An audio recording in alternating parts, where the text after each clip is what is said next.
আসসালামু আলাইকুম প্রিয় দর্শক, জানিয়ে দেব এখনকার গুরুত্বপূর্ণ টপ নিউজটি। পুরো নিউজটি উপস্থাপন করব আমি নিপাক্তার শিমু। এবার বিস্তারিত খবর।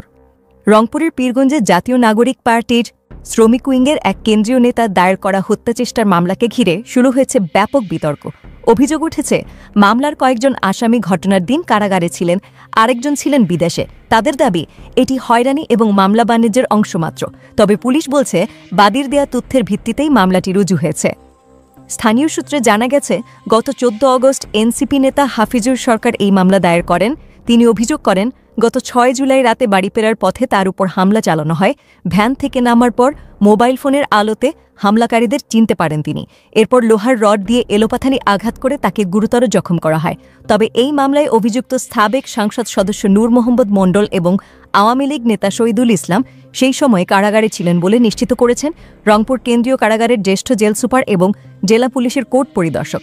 অপর এক আসামি সিরাজুল ইসলাম ওই সময় থাইল্যান্ডে অবস্থান করছিলেন বলে লিখিত প্রমাণও জমা দিয়েছেন। এছাড়া মামলায় নাম এসেছে কয়েকজন স্থানীয় জনপ্রতিনিধি, কওমি মাদ্রাসার শিক্ষক, পোশাক শিল্পের ব্যবসায়ী এবং চাকরিজীবীদের, যাদের কেউ কেউ মামলার সময় ওমরা পালনের জন্য ঢাকায় ছিলেন, আবার কেউ কেউ দীর্ঘদিন ধরে ঢাকায় ও চট্টগ্রামে বসবাস করছেন। এ নিয়ে এলাকায় ব্যাপক আলোচনা চলছে। বাদী হাফিজুর সরকারের দাবি, তার ওপর বাস্তবিক হামলা হয়েছে এবং আগের বছরে একই আসামিরা হামলা চালিয়েছিল। তিনি অভিযোগ অস্বীকার করে বলেন, মামলা বাণিজ্যের সঙ্গে তার কোনো সম্পর্ক নেই। তবে স্থানীয় কিছু জনপ্রতিনিধি বলছেন, মামলা থেকে নাম বাদ দিতে বাদীপক্ষের লোকজন টাকা দাবি করেছে।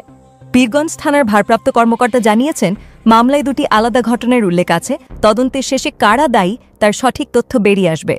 প্রিয় দর্শক, এই ছিল এখনকার গুরুত্বপূর্ণ নিউজ। আরও গুরুত্বপূর্ণ নিউজ নিয়ে ফিরছি কিছুক্ষণের মধ্যে।